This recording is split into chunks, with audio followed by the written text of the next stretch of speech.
In Micah, we get to see the heart of God. The heart of God is in those other prophets too. We just see it kind of at the end of Amos, how God is going to restore everything. But Micah, it's all through. And I had some people actually contact me this week and said, wow, this Micah thing, there's so many cool parts to this. So we get to see the picture of the Messiah coming and it coming forward here. So it's exciting. It's exciting.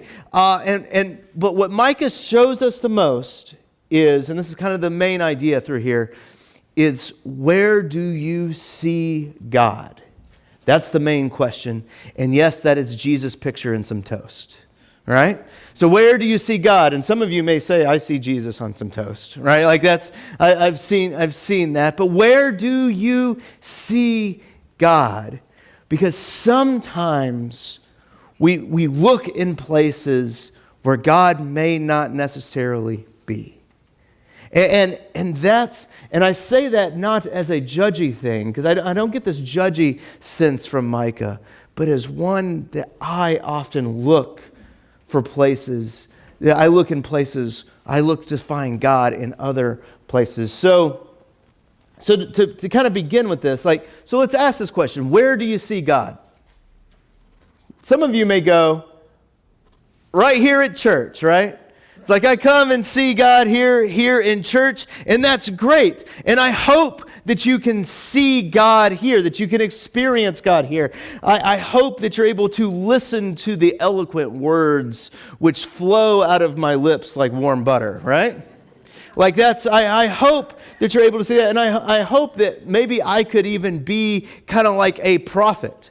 Right? That I could be like a prophet in here, and that God would impart kind of a prophetic word that would encourage his people to spur on into their neighborhoods. So let's look at Micah first here. Let's look at Micah chapter 3, beginning with verse 5, and let's see what he starts saying here. All right, so chapter 3, thus says the Lord concerning the prophets. Ooh, right?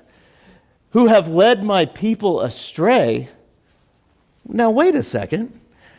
Those who cry peace when they have something to eat, but declare war against him who puts nothing in their mouths. So when I was reading Micah, I was like, oh man, me and my ilk are kind of guilty of this. Like that's those prophets who cry peace when they have something to eat. Here's how you should translate this, all right? It's those preacher types. Those preacher types, as long as the budget is just fine, are like, oh, you guys are so good and holy and wonderful. God is just blessing you and making you wonderful, right? But as soon as the budget starts getting tighter and tighter, some people are laughing here. As soon as the budget gets tighter and tighter and tighter, and it's suddenly like, you guys need to give more, you're evil, right? Like that's, like, oh, there's kind of that sense to it. Has anyone been a part of something like that before? I mean, like that, you've been part of that. Have you actually taken part of that? You stood up, it's like, listen, you guys got to start like living up to this calling, right? 10%, right? Like that's, and the Lord is saying to the prophets, it's like, you are crying out peace when things are going well. And when things aren't, you're like, you're terrible people. I kind of found a comic that had something to do with this. Like the preacher type says, all tithers stand so I can pray God's blessing on your finances. Now all you non-tithers stand so I can lead you in a prayer of repentance. Right? like that's, like it's funny, but it's kind of funny, like, okay. That's great. That's great. Like but it's, where do you see God? Where do you see God? Because back in Micah's day, people are like, oh, God is in the temple. And he's saying, you prophets who are leading your people away, who are just fair weather people, you're after your own interest. And Micah's basically saying, be careful of them. Be careful of them.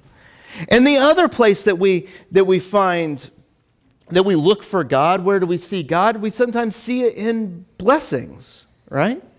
There's these blessings. It's like, ooh, like, well, back in Jesus' day and back in Micah's day, that if you had wealth and power and influence, then God was blessing you, right? And I think we all know this. We all know this, and we even know that it's like, that's not the best kind of view of it.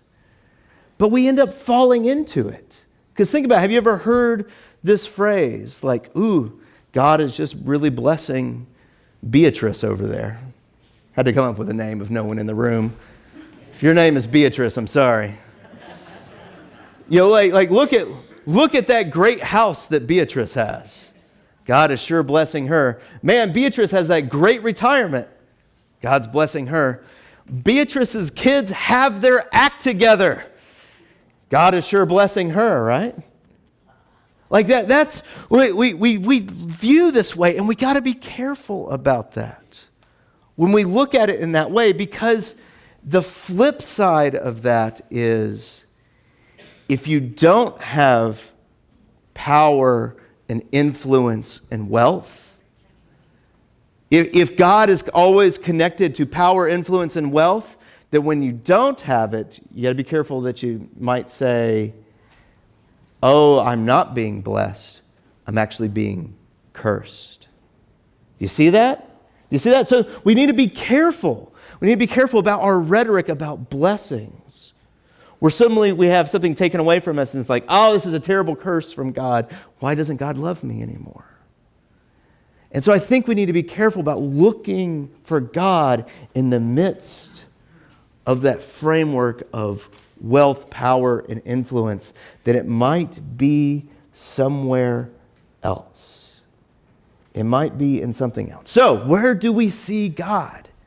Where do we see Him? I think we begin to see, Micah starts pointing Him out in chapter 4. All right? In chapter 4, it starts off with talking about this. It's what Dave read just a little bit ago. Chapter 4 talks about this mountain of God and how all the nations are going to see the goodness and amazingness of God, and they're going to come streaming to Him. They're going to come flying towards Him. And they're all going to want it because they see how wonderful God is. And then we pick it up in verse 3. And He, God, will judge between many peoples and shall decide disputes for strong nations far away.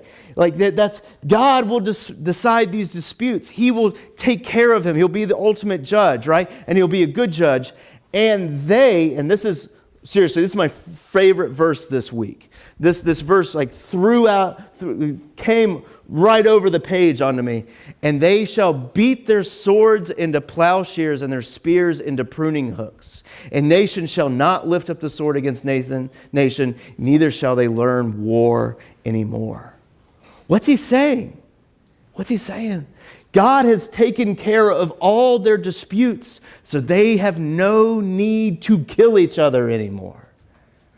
And He's turning their swords into farming equipment. He's turning they're beating their swords into farming equipment. And what does farming equipment do? It creates fruitfulness, right? It creates fruitfulness out of the ground. It creates this fruitfulness that springs up out of this. I think this is amazing, because like, what do we look for today? Like when we look for good, strong leaders, men and women that are blessed from God, it's like, I really want them to have power, influence, and wealth, is all that stuff. But normally that comes at the cost of them trying to divide us, right? I look at our political climate today. The whole purpose of why it exists is to divide us, right? But where is God? We see God in the people that are taking their plows, their swords, and turning them into farming equipment. We see those that are taking their instruments of destruction for one another and turning them into something of fruitfulness. And this idea keeps continuing on. If we just scroll down a little bit more. In that day, declares the Lord, I will assemble the lame. Will I assemble the awesome? Those that can walk around well? No. I will assemble the lame and gather those who have been driven away by those whom I have afflicted. What does that mean? The lame, those that have problems walking, and those who have been driven away? Like, who are those people? Like, that's like, yeah, it's the outcasts, right? Jerry, I just realized what you were doing. I was like, who are the lame? And Jerry's like, like that. We can look at Jerry and we can see God, right? Like that. That's what we're saying. That's what we're saying, though. Like that's but those that have been outcast and driven away from their homelands, those that are on the fringes of society, like God is around them. And the lame, I will make the remnant, and those who are cast off, I will make a strong nation, and the Lord will reign over them in Mount Zion from this time forth to forever. He's going to bring those who have been scattered, those that have been displaced, those that are seeking refuge in this fringes of society, because that's the only place that will accept them, that God is going to do this. And we will see God in the midst of the humble. And if we keep scrolling down in chapter 5, we see it continuing on. And just like he's assembling the lame and the displaced, this leader, the one who will do this, will come not from this big important city. Now see, it says here, but you, O Bethlehem, who are too little to be among the clans of Judah. Basically, O Bethlehem, you aren't important enough to be on the map, okay? Like so, and I don't think we quite understand this because we have the Christmas story and we sing these songs, "O little town of Bethlehem," right? That's not the tune. Anyway, we sing these Christmas stories and we're like Bethlehem. And if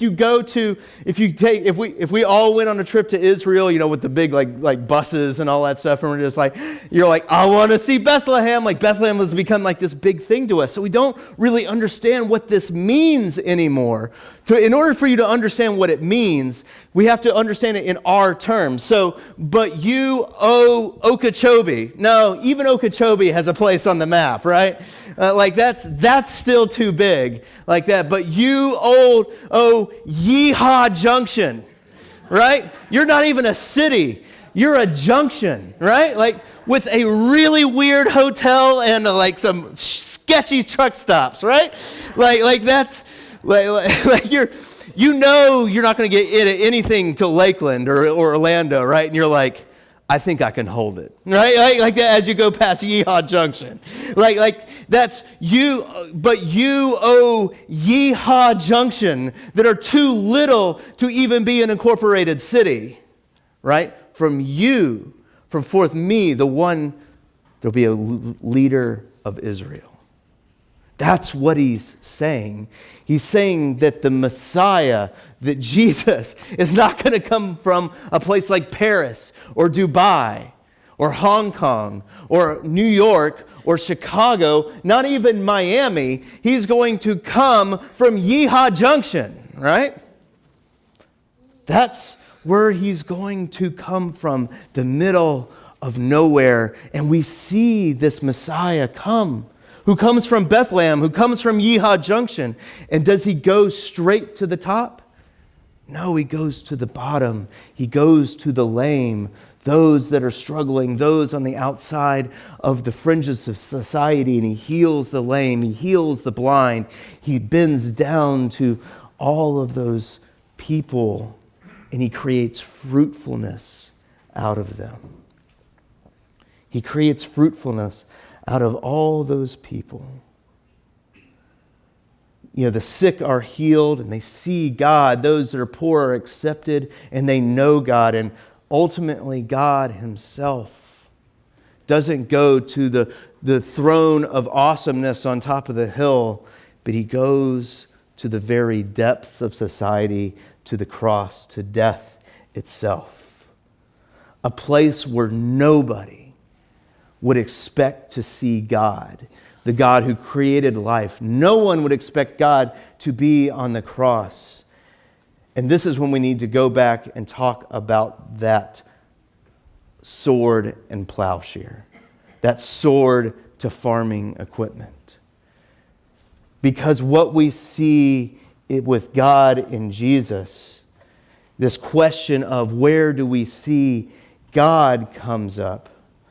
That oftentimes we think that we see God in this big and powerful stuff, right? We look and it's like, oh yeah, God's just dispensing these blessings. He's making it rain over here because this person's been faithful or something like that. But what we end up seeing when we look at the cross and the plowshare is that the cross is the ultimate form of the sword. It's the ultimate form of power and influence. That if you were rising up a rebellion or something that dissented against Rome, against Caesar, right? Do you know what Caesar was called? He was called the Son of God. Why do you think the gospel writers called Jesus the Son of God? It's because Caesar called himself the Son of God. They were basically throwing mud in Caesar's eye. And Jesus was doing it himself. He was saying that my kingdom's not of this world, right? And they're like, he's inciting a rebellion. We need to put an end to the rebellion in such a way that no one will bring it up again. And so they brought the ultimate sword onto him on the cross. Yet God turned that sword, he beat that sword into farming equipment. And Jesus rose from the dead and creates fruitfulness out of it. That life came from that sword. He turned a tool of death and destruction and made it into an instrument of fruitfulness. This is what God does. This is where God is. And this is my hope for all of you today, including myself. That God would take my swords, the nasty parts of my being, the nasty parts, that he would take your swords, your nasty parts of your being, those swords, those words that you've said that have cut people to the core, right? That you've caused hurt and pain in them, the actions that you used as a sword that were completely self-serving, the hurts that have happened even to you, and the guilt that you walk around with each and every day because you know that you can't move forward with that guilt anymore, and you just walk on it and it just feels like a heavy burden. That God would take all of that and take it to the cross, where all of those swords, they lose their power to this world by dying, so that it can all rise up and fruitfulness can spring forth from it. This is the way God works, and this is how we see him work. And I've seen it in so many people here already, and I've seen it in my own lives, that oftentimes our deepest, darkest places, that when we finally allow God to have resolution inside of there, is that's where the most fruitfulness pops out in it. Where we can talk to our neighbors and go, I understand, and we actually mean it. That our swords get turned into farming equipment, and it blesses the world. God here is cultivating a life in his people, making them that garden, into that garden of hope, that those around them, that others might see God. So, a final little blessing here as you go forward and let God's Spirit continue to beat your swords. Beat those things of wanting to look for all the strength and the power, but allow God to beat that. Beat that's a rough term. Turn it into. Beating is like, forging. But turning it into farming equipment. So here's a blessing. May you know that God is with you, and may he cultivate you so that out of your sin and brokenness, he might take your spear and turn it into a plow, that others might see the beauty of the garden. Amen.